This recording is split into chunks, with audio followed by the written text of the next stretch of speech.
There's so many old structures out here, like just random crap. It's so weird, kind of freaky. This is like the Barrens in it. This is totally that.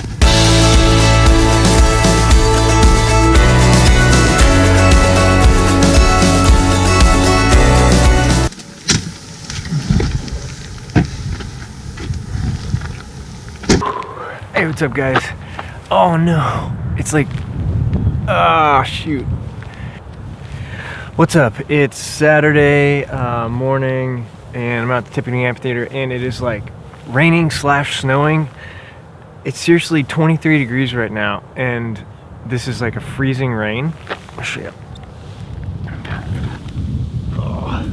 Look at all that, that's gross. So it's raining, but also freezing. Pretty uncomfortable standing out here right now. Ready to hit the trails, get some miles in. It's a nasty day. Winter is not over yet, it's still going. Groundhog, I don't know what he did, but it's still winter. I'm gonna hit the trails. I hope you guys can actually see me right now through the lens. I mean, the rain is like hitting it. It's just a mist right now. I have a couple things to talk about, but I'm gonna get running first. I can warm up. I'm the only one out here, only one probably crazy enough outside in the woods right now, and feeling like a little bit of the plantar fasciitis pain coming back. Gosh, I really hope this is not screwing up all. And I hope what I'm doing with these gloves is not screwing up more. But got my Olympus on because I'm feeling a little bit of that plantar fasciitis pain kind of coming back after a couple of my runs this week. So I want to give myself a little bit extra support. Just be a little bit nice to my feet today. I love these shoes so much. I've already talked about them several times. I have a video where I do an overview of them. I'll put a link right here. One of my favorite running shoes right now. But that's it. I'm freezing my butt off right now, so I'm going to get out on these trails and start running so I can warm up. Bye.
Well, this would end your day if you fell in this water right here.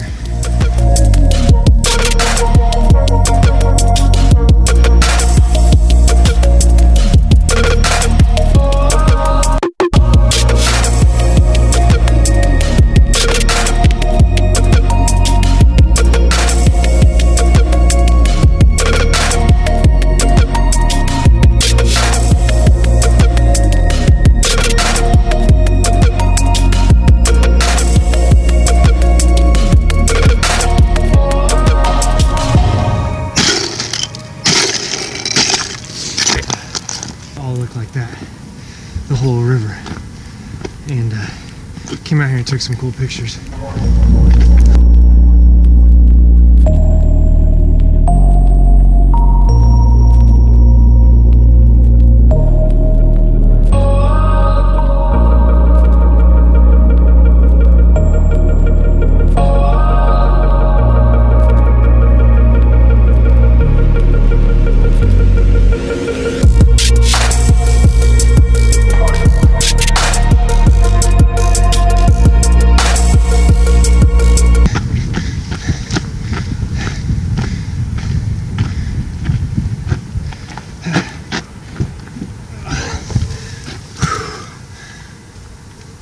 It's nice to be out of the wind. Freezing, I don't know. One of the two. It hurts. It will toughen you up. I'm gonna do this because it's easy.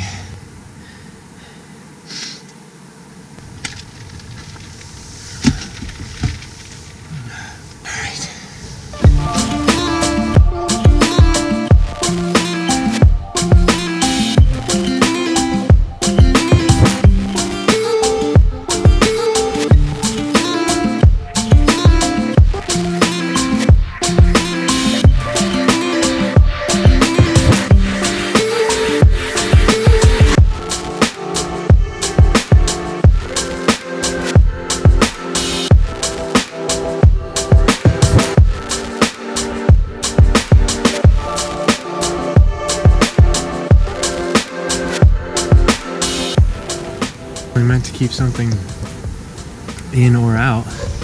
Maybe Bigfoot. Probably some animals hiding in there.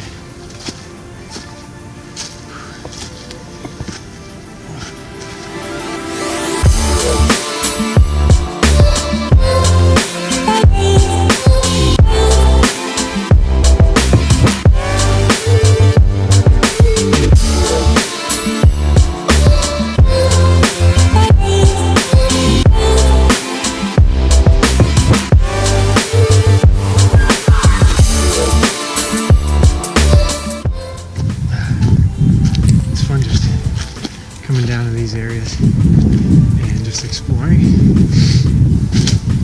Kind of reminds me of those kids in Stephen King's It, where they go down and play in the Barrens. This kind of reminds me of that.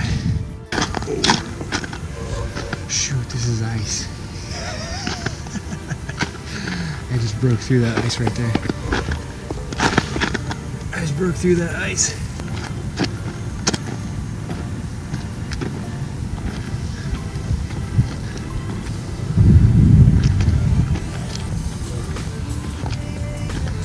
I'm like right in the middle of the Wabash River right now.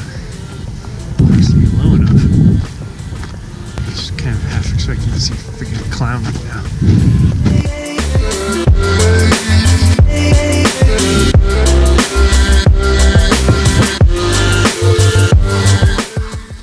$4K. Get it? Get it? A lot of people worry about whether or not they should get a camera that can shoot 4K. Or if they have one, then they wonder, should I be shooting everything in 4K? My thoughts on that, it's not as useful as people think right now. It's not as useful as companies that are trying to sell you cameras want you to think, or hard drives, or memory cards, or anything in the media world. It's not as important as people tell you. Great things about 4K. Things do look clearer, even when you down-res it to 1080 like I do for YouTube. So my nice camera, my Sony a6500, for the most part, most of the stuff when I'm talking to the camera, I shoot in 4K at 24 frames per second. So it does give a clearer picture, even when it's down-resed to 1080 for YouTube like I do. Everything I upload is 1080, 24 frames per second, or 23.976 frames per second. What's cool about 4K in certain situations is if you need to crop in on something. My drone, my Mavic Pro, I do shoot in 4K at 24 frames per second, because when things are that small, if I do need to crop in on something or want to crop in on something, it's going to give me the ability to. I'm not just stuck with whatever the framing is. So those are the two times I use 4K, on my drone and on my Sony camera when I'm just talking. The bad thing about 4K is that it takes so much data. You need a ton more space on your memory cards. So like on this GoPro, I shoot in 2.7K, 48 frames per second. I mean, it's that in between 1080 and 4K, and it gives me the ability to crop in a little bit, like, because this gimbal kind of sucks sometimes, and it doesn't go level. If it's just a little bit off, I can crop in a little bit and correct it. And then I use 48 frames per second on the GoPro so that I can slow it down to half speed sometimes. I use 1080 almost all the time on my Sony camera. It's just the file sizes are so much smaller.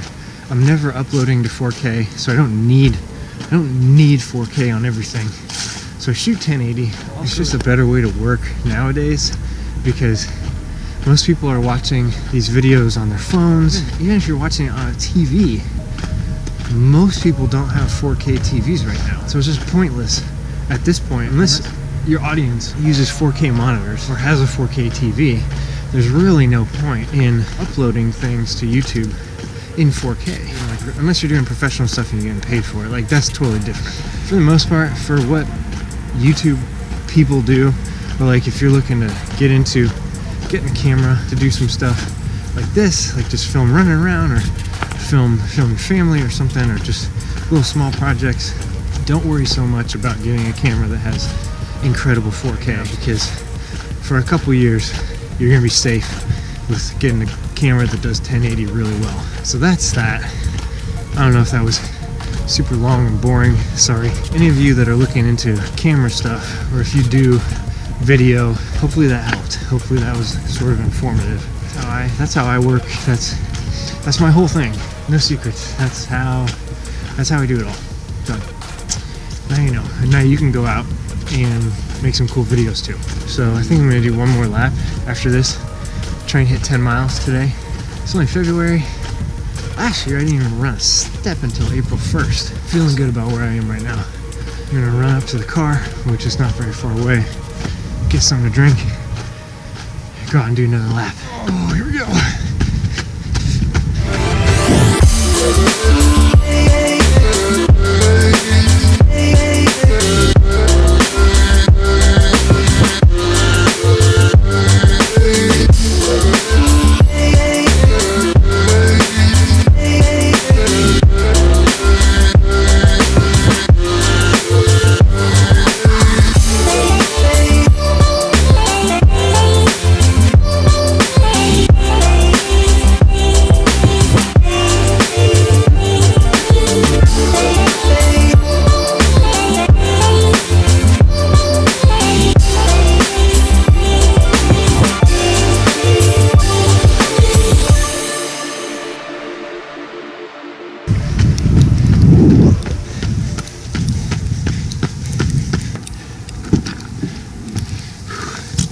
Okay, what's up? I'm done. Great run today.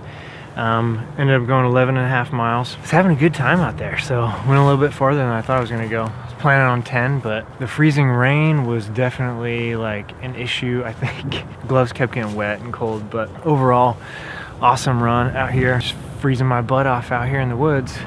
February. Dude, Tommy, what's up?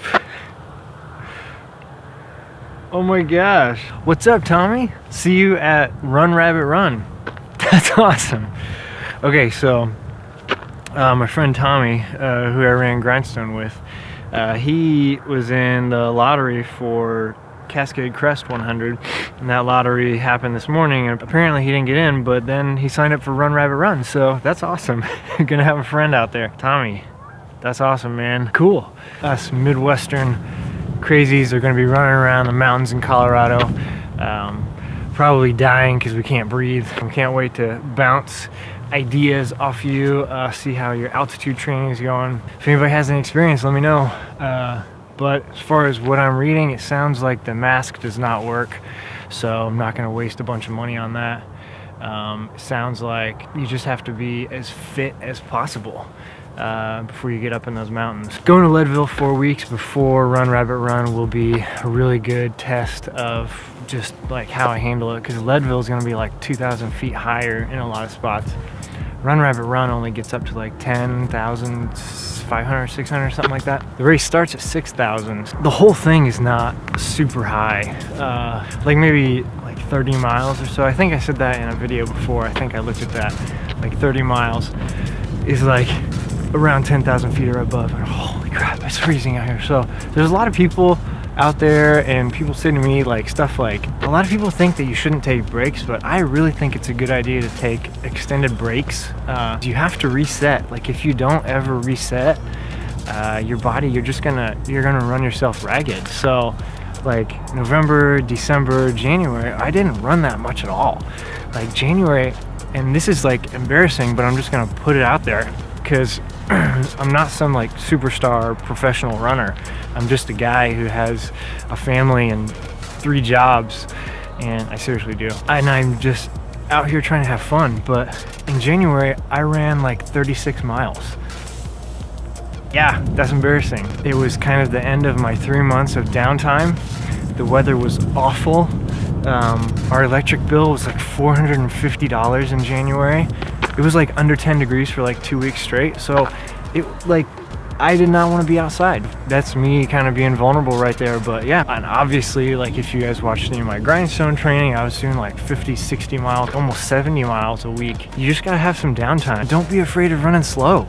Like don't worry, gosh, stop calling me. Don't worry about being slow. Don't worry about running like hardly any miles. Like you just have to get out there. You have to do your thing. You have to be smart. And if you're taking some time off, don't jump back into it so fast. Like you're just gonna get yourself hurt. So like go out there, have some fun. If you're coming back off of some time off, just give it like a month or 2. Just get out there and just run for fun. Just get your body back used to running, your legs, your joints, your muscles, like everything. Like it just needs to get back used to running again, or else you're just gonna get yourself hurt and you're gonna burn yourself out. That's my little thing for today, is just don't worry about how much you're running or how slow you're running.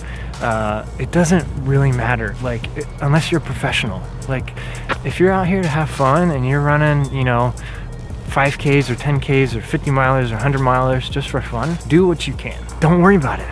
I'm just out here trying to have fun. I'm trying to get my body back to where I can put out like a high level of work. Now, I'm not going to be saying the same thing in the summer and when we're, you know, 15, 10, 8, 6 weeks out from Run Rabbit Run. Like I'm going to be like busting my butt. Like I'm going to be out there, I'm going to be putting up the miles, I'm going to be putting up fast miles, putting out a lot of climbing. Right now, it's February. Like unless you have a race in March or April, who cares? And if you want to do crazy things like run 100 miles, there's a lot of work that you have to do, but do what you can do. So I don't know, that's just my coaching mindset. Like I just hate it when people compare themselves to other runners. If I'm comparing myself to like Killian, I'm gonna think that I suck. You know, like I'm gonna think that I'm a terrible runner. You compare yourself to yourself. What did you do last year or the year before or last week? Like that's what your training plan should be about. It should be about building off of what you've done in the past. Comparing yourselves to other runners, even comparing yourselves to your friends, is not good. Like, so just you be you, just get out there, have fun, put in the work you can put in, push yourself. So that's it, my rant is over. I'm freezing, my fingers, I can't feel them anymore. My face is starting to get kind of numb, like it's slow, like I had a hard time smiling. So I'm gonna go. Thanks for watching. If you like this, hit the like button, subscribe, leave a comment, talk to me. Like this is fun. Like one of my favorite things is engaging. Tommy, super pumped. We need to meet up. We need to get some runs together. Run, Rabbit, Run, 100 miles in September, 30 weeks. I'm so pumped. All right, bye. Hey, hey, hey, hey, hey, hey.